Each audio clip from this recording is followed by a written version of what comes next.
नमस्कार, जय हिंद प्यारे साथियों। स्वागत है आप सभी का आपके अपने YouTube चैनल अमन स्टडी पॉइंट में। साथियों, हाजिर हैं एक और वीडियो के साथ जिसमें हिंदी के प्रश्नों को देखेंगे। साथियों, यह प्रश्न UP TET, C TET, KVS, BPSC, DSSB और सुपर टेट इन सभी परीक्षाओं के लिए महत्वपूर्ण है। यदि आप इनमें से किसी भी परीक्षा की तैयारी कर रहे हैं तो यह प्रैक्टिस सेट वाली वीडियो देख सकते हैं। तो चलिए शुरू करते हैं वीडियो को बिना किसी देरी के। तो साथियों, पहला प्रश्न है आप सभी के स्क्रीन पर। निम्न में से संज्ञा शब्द है। ऑप्शन है हरा, पतला, सभा और गहरा। तो यहाँ पर साथियों राइट आंसर हमारा जाएगा ऑप्शन नंबर सी के साथ। यहाँ पर जो सभा शब्द है यह संज्ञा शब्द है। यहाँ पर पतला, हरा और ये गहरा, ये सभी जो शब्द हैं ये जो है ये सभी विशेषण है, यानी कि ये विशेषता बताते हैं कि राम मोटा है, पतला है, कुआं गहरा है या फिर छिछला है, और किसी का रंग हरा है या फिर लाल है। तो ये विशेषण बताते हैं। तो चलेंगे अगले प्रश्न को देखेंगे। अगले प्रश्न को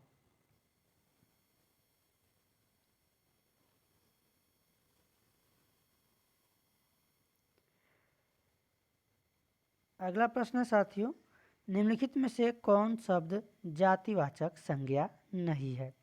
यहाँ पर पूछा गया है नहीं है, इसका विशेष ध्यान देना है। जवान, बालक, सुंदर, मनुष्य। मनुष्य भी जातिवाचक संज्ञा के अंतर्गत आता है, बालक भी आता है और जवान यानी कि आर्मी, सेना या जिसको हम कहते हैं, ये सभी किस में आएंगे?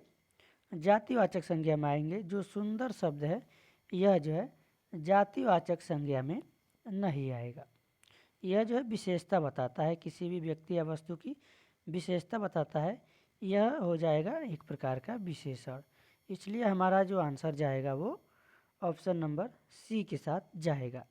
तो चलेंगे साथियों अगले प्रश्न की ओर। और अगला प्रश्न है हमारा, अनिश्चयवाचक सर्वनाम का कारण कर्णकारक बहुवचन रूप होगा। कर्णकारक बहुवचन रूप पूछा गया है अनिश्चयवाचक सर्वनाम का। किन्हीं को, किन्हीं को, किन्हीं से या फिर किन्हीं का। तो साथियों सही जवाब हमारा हो जाएगा किन्हीं से।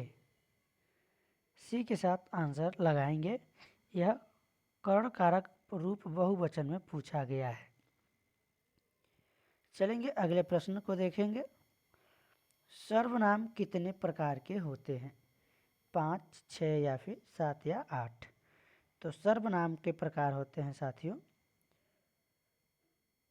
6। ऑप्शन नंबर यहाँ पर बी जो है राइट आंसर हो जाएगा। बी के साथ आंसर लगाएंगे। इसमें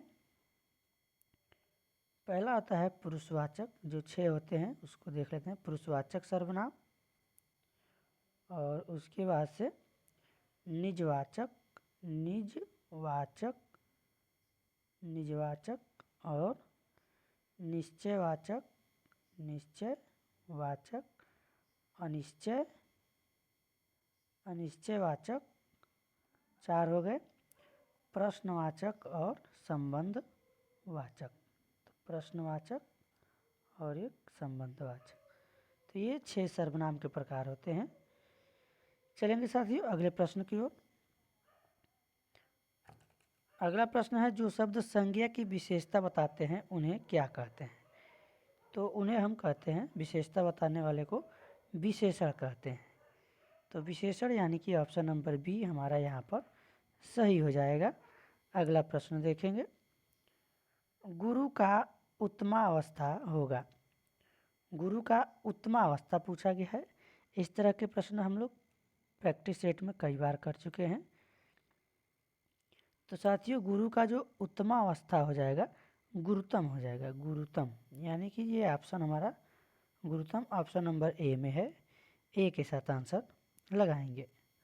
अगला प्रश्न है साथियों, निम्नलिखित में से कौन सा संयुक्त स्वर है? संयुक्त स्वर पूछा गया है। स्वर में संयुक्त स्वर पूछा गया है। तो यहाँ पर जो है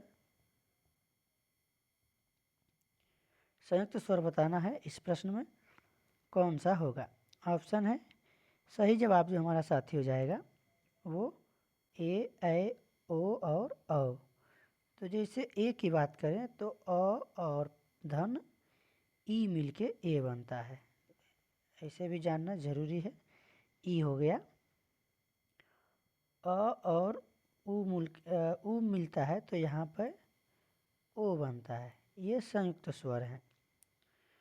और ऐ की बात करें, अ और ए मिलता है तो यहाँ पर ऐ बनता है, और एक बच रहा है औ। तो औ जो है अ और धन ओ मिलके औ बनता है। तो ये जो है संयुक्त स्वर हैं। जिस प्रकार से संयुक्त व्यंजन होते हैं उसी प्रकार से ये संयुक्त स्वर हैं। तो चलेंगे साथियों अगले प्रश्न पर। इतना आपको समझ में आया होगा।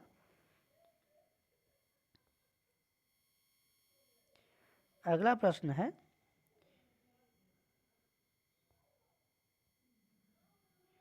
क्रियार्थक संज्ञा सदा किस रूप में रहती है। क्रियार्थक बहुवचन पुल्लिंग, एकवचन पुल्लिंग, एकवचन स्त्रीलिंग या फिर बहुवचन स्त्रीलिंग। तो साथियों यह जो है हमेशा एक वचन पुल्लिंग में रहती है। ऑप्शन नंबर जो हमारा बी है यहाँ पर सही हो जाएगा।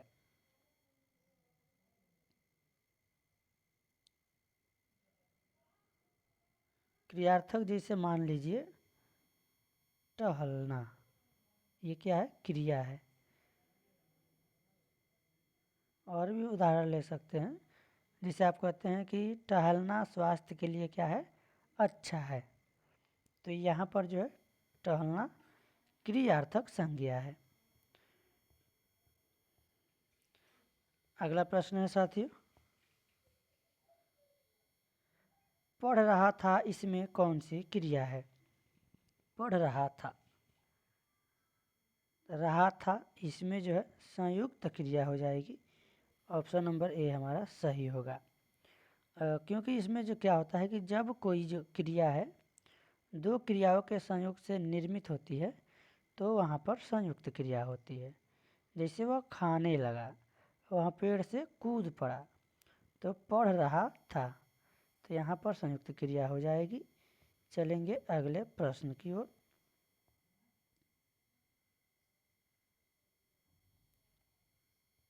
अगला प्रश्न है, हर्ष का विलोम बताएं।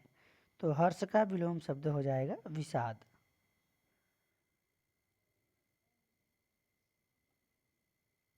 जो कि ऑप्शन नंबर बी में है, यह हमारा सही हो जाएगा।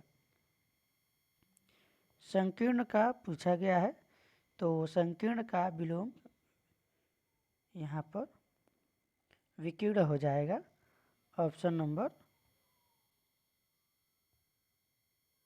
संकीर्ण का विकीर्ण हो जाएगा। ऑप्शन नंबर सी इसका जो है सही जवाब होगा।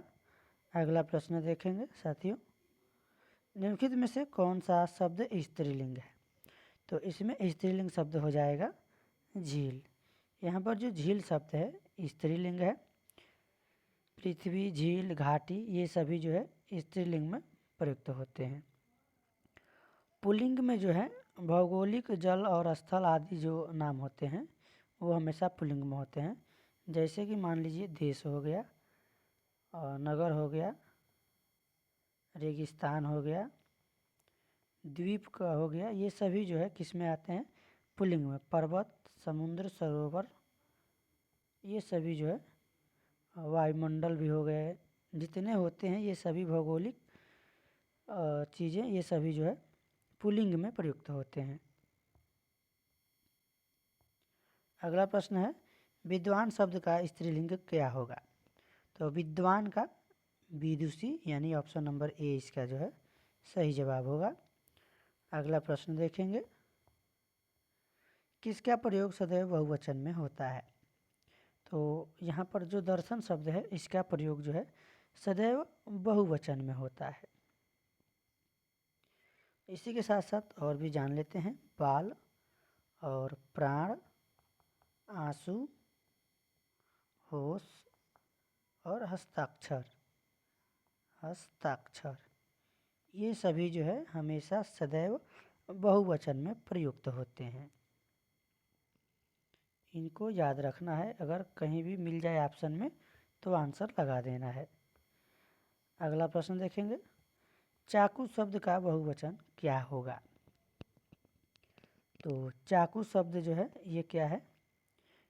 पुल्लिंग शब्द है। चाकू अकारांत पुल्लिंग है।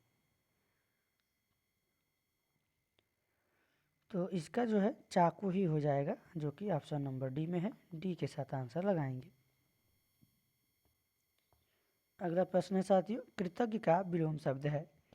कृतज्ञ का विलोम हो जाएगा कृतघ्न। ऑप्शन नंबर ए जो है इसका सही जवाब है। चलेंगे अगले प्रश्न की ओर। अगला प्रश्न है साथियों, कपड़ा का पर्याय बताइए। तो कपड़ा का पर्याय यानी इसका अर्थ पूछा गया है तो वसन हो जाएगा। यानी इसका पर्यायवाची शब्द कपड़ा, इसको चीर, पट, ये सभी जो है इसी के पर्यावरण है। पहरावा भी है, वस्त्र भी होता है इसके पर्यायवाची। चलेंगे अब अगले प्रश्न की ओर। अगला प्रश्न देखेंगे, भौरा का सही पर्यायवाची शब्द बताइए। तो भौरा यहाँ पर भ्रमर देख रहे हैं, ऑप्शन नंबर सी। भ्रमर जो है इसका पर्यायवाची शब्द है। और भी इसके पर्यायवाची है मधुप, मधुकर, अली और सटपद। सटपद ये जो है इनके अन्य पर्यायवाची शब्द हैं। इनको भौरा जो है इनको भृंग भी कहते हैं। अगला प्रश्न है, मैं खाना खा चुका था, इस वाक्य में कौन सा भूतकालिक भेद है? तो खाना खा चुका था, तो यहाँ पर जो हो जाएगा पूर्ण भूतकाल, यानी जो है कार्य पूरा हो चुका है, क्रिया पूर्ण हो चुकी है। ऑप्शन नंबर डी इसका सही जवाब होगा। चलेंगे साथियों अगले प्रश्न की ओर। अगला प्रश्न साथियों और आखिरी प्रश्न है इस वीडियो का, निम्न में से कौन सा कौमुदी का पर्यायवाची शब्द है? तो कौमुदी यह जो है कौमुदी किसका पर्यायवाची शब्द है? इसका चांदनी हो जाएगा। ऑप्शन नंबर ए जो है सही जवाब होगा। तो ए के साथ आंसर लगाएंगे। तो साथियों आज के वीडियो में बस इतना ही। वीडियो कैसा लगा कमेंट बॉक्स में ज़रूर बताएंगे। और वीडियो पसंद आया हो तो एक बार वीडियो को लाइक और अपने दोस्तों में शेयर कर देंगे। और चैनल पर पहली बार हैं तो चैनल को सब्सक्राइब कर लेंगे इसी तरह वीडियोज देखने के लिए। तो मिलेंगे नेक्स्ट वीडियो में, तब तक के लिए धन्यवाद। जय हिंद।